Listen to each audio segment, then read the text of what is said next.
Thanks again, everybody, for joining our webinar on Make Hand Sanitizer, Not Mistakes, Understanding the FDA's Temporary Policies. We have quite a few people on the conference call today. We will be taking questions at the end, and just keep in mind, if we don't get to your question, we will have a Q&A document that will be circulating after the webinar is complete. We're going to go ahead and get started with introductions. My name is Orshi Deji, and I'm the Business Unit Manager for our non-food compounds and food contact material programs here at NSF International. I work quite a bit within our within EU food contact material guidelines, FDA food contact material guidelines, and then the chemical compounds used in food processing and food handling facilities. And with me, I've got Maxine. Maxine, if you wanted to introduce yourself. Thanks, Dorothy. Hi, my name is Maxine Fritz. I am the Executive Vice President at NSF Health Sciences. I work primarily in the pharmaceutical biotech industry space, and I work largely with companies that need help with the regulatory pathways and FDA quality systems. I've worked in the consulting space for over 20 years, and I also work for the Food and Drug Administration. Thanks, Maxine. Thank you. So I want to get some of the basics out of the way for those of you joining us and might not know very much about NSF International. NSF International is an independent, not-for-profit, non-governmental public health and safety organization. We are a mission-driven organization, and everything that we do is really underpinned by our focus and mission of protecting and improving human health. So how do we do this? Well, we do this in a variety of ways. We are a developer and facilitator of consensus standards. So many of you might know us for the various NSF ANSI standards that we have. We develop those through steadfast ties with key associations, manufacturers, government agencies, including organizations like the FDA and the EPA, USDA. We are a global company offering services in 180 countries with 61 locations, including 12 labs. And we hire over 2,800 experienced professionals, microbiologists, toxicologists, chemists, engineers, public health experts. So we've spent the last 75 years on our public health and safety mission, and we have 75 plus unique accreditations, licenses, certifications to carry out our mission and the work that we do. Today, we're here to learn about hand sanitizers. So we're going to start out, we will talk about the FDA's temporary guidance documents that they just released in the last couple of months for hand sanitizers. We'll talk very specifically about the product formulation requirements. We'll touch on the filling and the packaging and the labeling requirements for those products.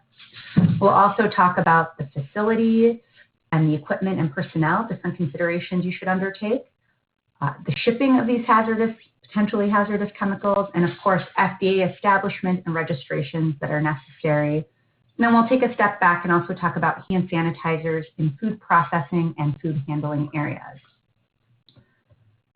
So the first thing that I really want to do is a little bit of level setting and some considerations. At NSF, we've been getting quite a bit of questions both about hand sanitizers and also about disinfectants and cleaners. So I want to make sure that there's complete understanding through this webinar that those are under two different regulatory body jurisdictions. So today, we're going to be focusing on the U.S. Food and Drug Administration, or FDA's, temporary guidance documents for hand sanitizers. Because hand sanitizers are making a pill claim and they're coming in contact with the skin, it is considered an over-the-counter drug, or an OTC.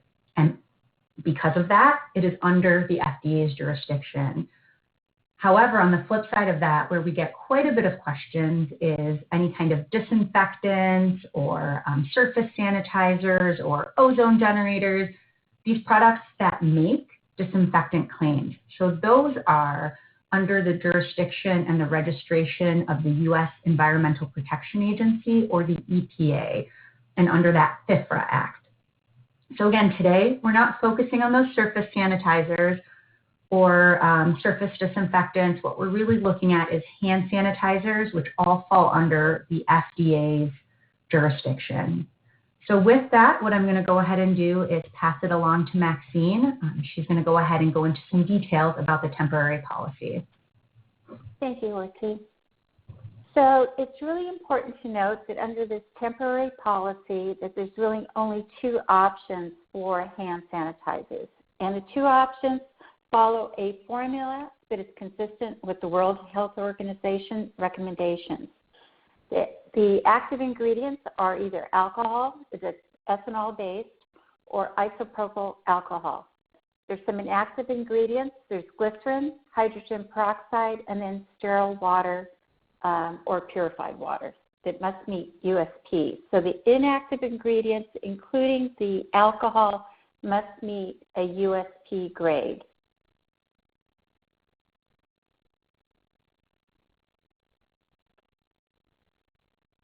The active ingredients are alcohol, which is ethanol alcohol. It should be manufactured using a distillation and fermentation process that is consistent with a minimum of food-grade manufacturers. It may be possible to consider fuel and or other technical grades. However, there can be no additives such as anti-corrosives, benzenes, or any other types of additives that would normally be seen during a fuel fermentation distillation process. It's very important that these items are tested for impurities and that they meet the USP grade. American Chemical Society grade standards should not be used for this type of hand sanitizer product. Regarding formulation and testing for hand sanitizers, it is important to note that in this temporary guidance that there are only two permissible formulations and that it must be an aqueous solution. Gels, wipes, and other modes of applications are not permitted under this temporary policy.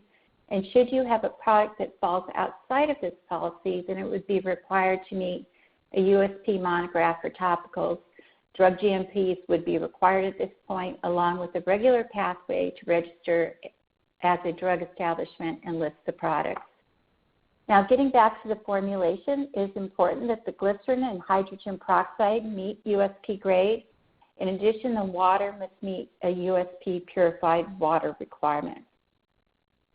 Lastly, every manufactured batch of finished hand sanitizer product must be sampled prior to release for distribution. Ideally, that you will have a sampling scheme already developed that includes sampling from the beginning, middle, and end to ensure that the alcohol content is consistent throughout and meets the percentage required volume to volume and as per the labeled product. There are a number of methods that can be used, such as gas chromatography or an alcohol meter, a hydrometer, or an equivalent analysis that should be determined to be at least as accurate.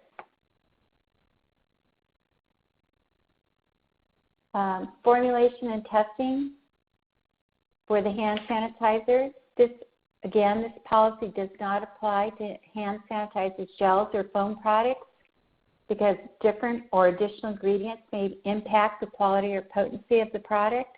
This policy also does not apply to aerosol sprays because propellants added to the formulation can result in altered potency of the finished hand sanitizers.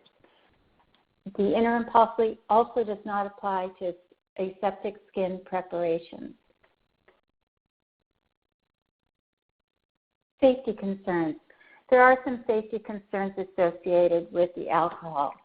Denaturing is important because it makes the solution taste bitter, which reduces accidental poisonings. There's several different formulas that FDA has permitted, and they're listed here.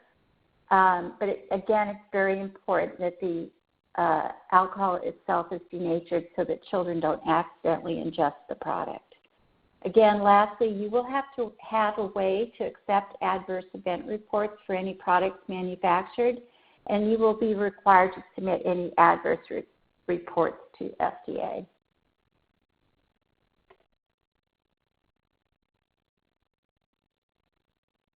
Again, the preferred formula for the denaturing of the alcohol is listed here. This is the preferred one, but there are some alternate ones that were listed in the previous slide. Now we'll talk about filling and packaging and labeling. As stated previously, the hand sanitizer must be an aqueous solution. The final packaging must be in an appropriate container for liquid products and have a seal to prevent evaporation of the alcohol. And then the hand sanitizer is labeled following FDA requirements outlined in the temporary guidance. And the next slide will actually give you an example of what the labeling must look like. The volume of the product can be in mLs or in gallons. The labeling must be as above and contain your name, contact information of the manufacturer, recommended address, and a means to contact you by either email or phone or both. The label cannot add any additional statements such as kills germs, provides a protective coating, first aid treatment, etc. This includes your website, which is considered an extension of your labeling. The FDA is looking not only at your labels, but at your website and is taking enforcement action. So what that means is that your website also cannot contain these claims. We're going to talk next about facility equipment and personnel.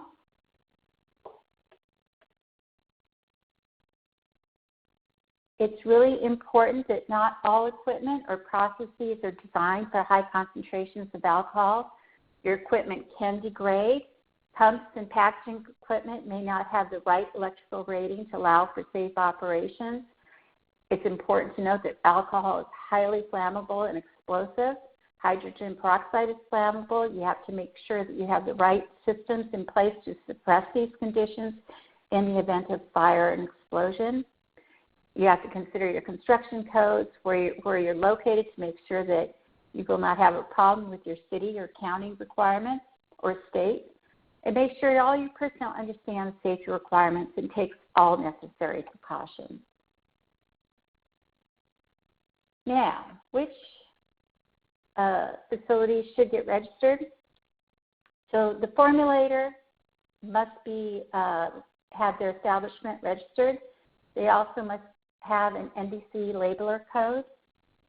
Also, the labeler must have an establishment registration, and the packager must have an establishment registration. If you are in fact the formulator, the labeler, and the packager, you will only need one establishment registration, and you will receive an NDC labeler code. Once you have the labeler code,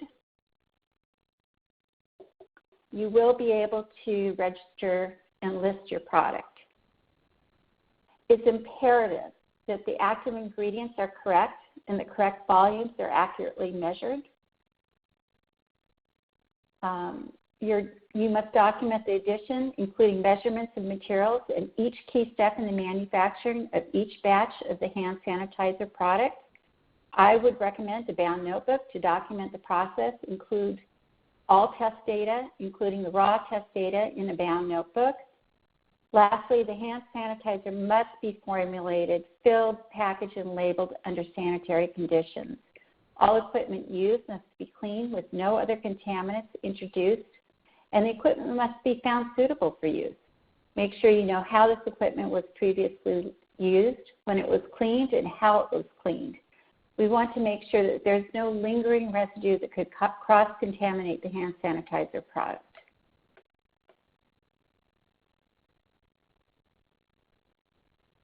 Shipment. We're not going to talk a lot about shipment, but it's important to note that alcohol is considered in the United States a hazardous material, and it's regulated by the Department of Transportation. There's some guidance here listed. There's a website that you can go to. It's also important to note that the Department of Transportation has relaxed, like the FDA, some of their requirements. So it's important just to make sure that you're aware of those requirements. FDA establishment and registration. To begin the process, you will need what's called a Data Universal Numbering System, or a DUNS number. Please make sure that the DUNS number and the corresponding company name are the same as what is used to register your establishment with FDA. This includes the exact address, spelling of street names, etc. For example, your DUNS is for your company identified. So if your company is identified as ABC Distillery, this must be the same name on the establishment registration. FDA will check the DUNS listing to the established registration. It's very important that everything lines up line for line, because FDA will not register your establishment if the name is different on the DUNS listing. Once you have a DUNS number, then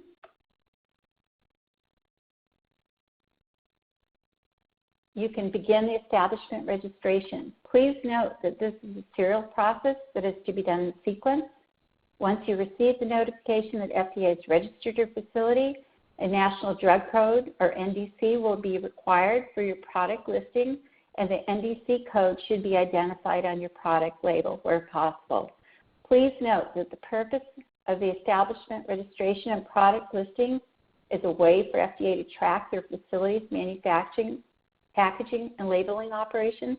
It does not mean that FDA approves your product.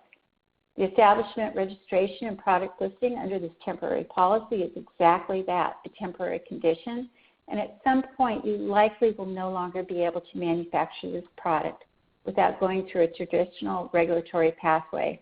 FDA is allowing these non-traditional manufacturers to make hand sanitizers because of the pandemic. And now I'm going to turn it over to Orsi, who will take you through the next slides. Thanks so much, Maxine. We're going to just spend a little bit of time talking about hand sanitizers used in food processing and food handling facilities.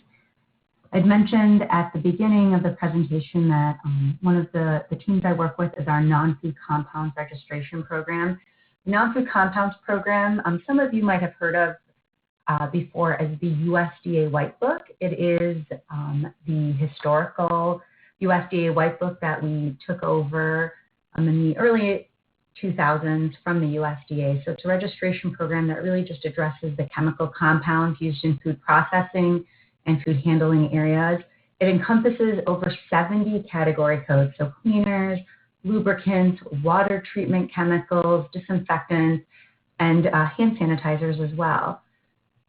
So when we look at a hand sanitizer within the Non-Food Compounds Program, we first verify that it is registered with the FDA, that it has an NDC code. And then we take a look at the formulations and the labels just to make sure that it is suitable for use in food processing and food handling. So, for example, with the current pandemic situation where we have a lot of distilleries shifting their manufacturing to hand sanitizers, some might put on the label that it's safe to drink and it sanitizes your hands. So that's something that would not be appropriate under these guidelines.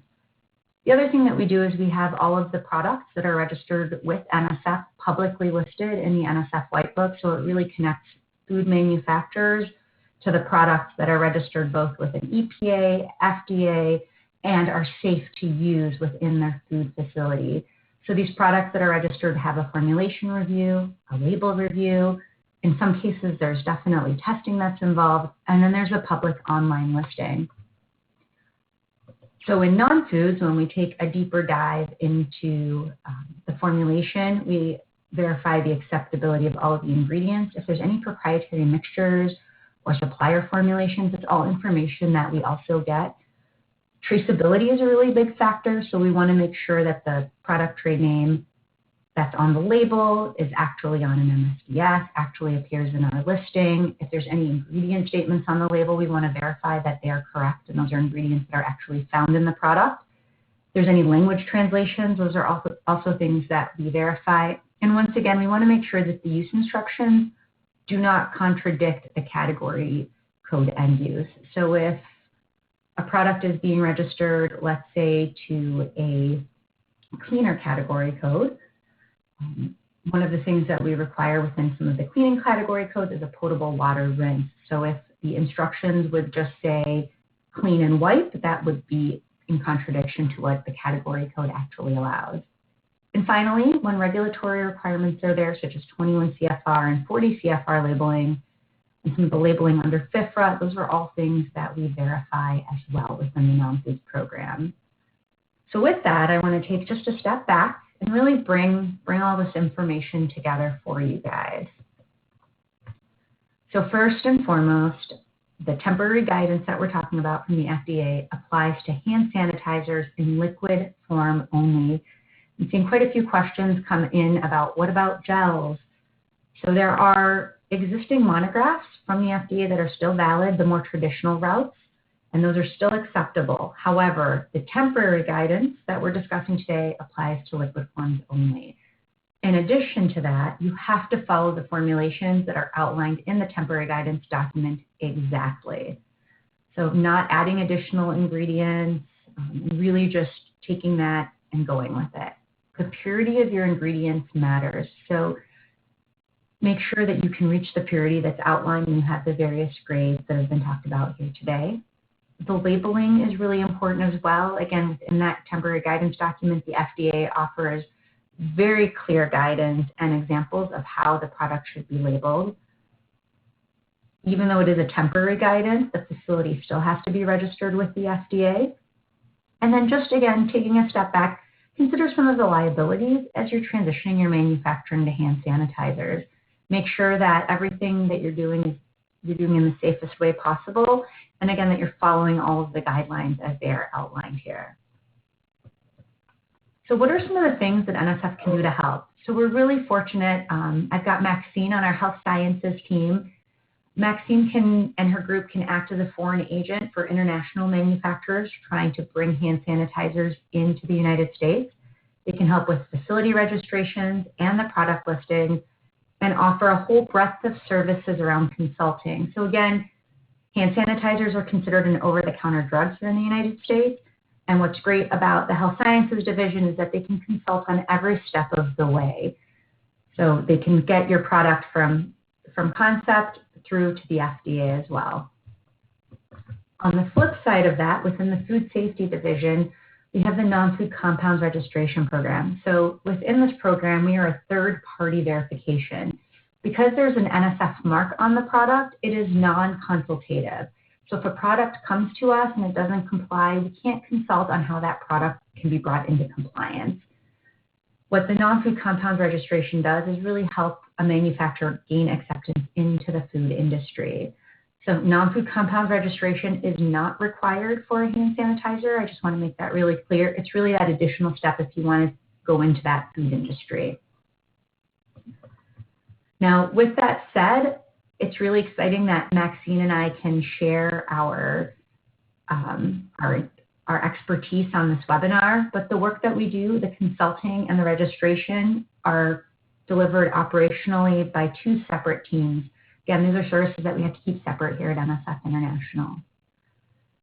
So with that, we do have time to take a couple of questions. I can take this first one, Maxine. I reiterated it here at the end, but we did get a question about whether or not non-food compounds registration is required for hand sanitizers. I just want to confirm that it is not, and hand sanitizers within the non-food compounds program are registered to the E category codes.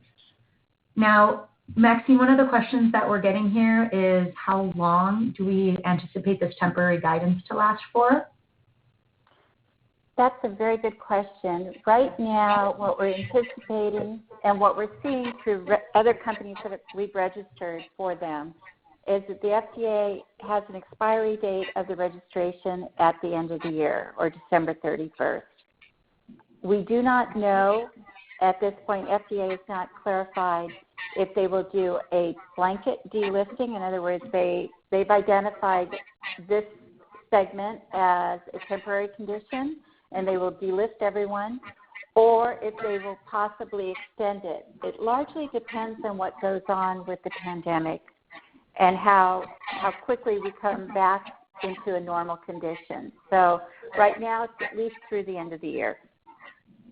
Great. And then just another question, Maxine, we had quite a few questions about gels and other types of formulation for hand sanitizers. Do you think you can talk a little bit about the traditional pathway to get a hand sanitizer registered with the FDA, maybe the timing of that versus the timing of this temporary guidance document as well? Absolutely. So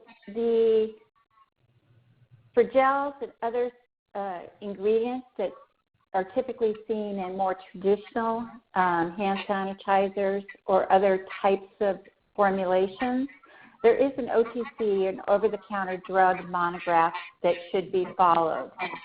And we certainly can help you with that. The traditional registration and regulatory pathway is very similar to this pathway, if not identical, but the timing is different. And it also doesn't restrict you to the temporary policy formulations. So in short order, there's a process for traditional gels and other types of foams, aerosols, hand sanitizers, but they have to follow the other more traditional pathways and follow the monographs that are associated with them. Okay, perfect. Thank you.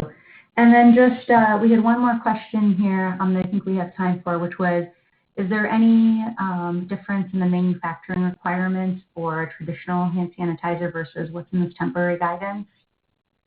Yes, there is quite a bit of difference. So if you choose to go down the traditional sanitizers in a gel formulation or other non-temporary formulation, then you wouldn't be required to follow over-the-counter drug GMP regulations. You would have to follow what's called 21 CFR 210-11, and you would be expected to be in full compliance to those requirements.